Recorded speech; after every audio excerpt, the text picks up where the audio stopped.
Health Minister Ampreen Lingdo today inaugurated the Physical Medicine and Rehabilitation PMR Centre situated in Laban, Shillong.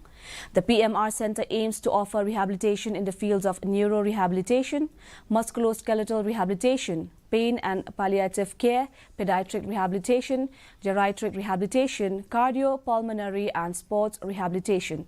Speaking at the program, the minister appreciated the efforts made by the Managing Director of PMR, Lahon Lang Solia, and has extended support to the centre while terming the initiative as a game-changing program. Meanwhile, the MD of PMR Centre said that she has learned a lot from her patients in her experience as a doctor in her specialised field.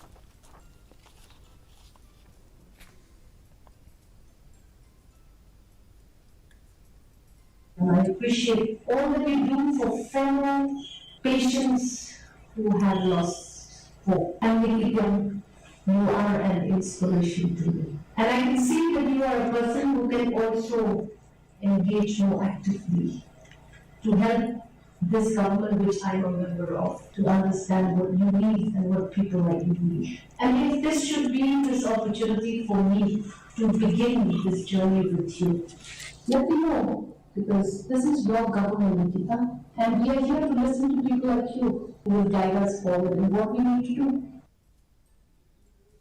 Deputy Chief Minister in charge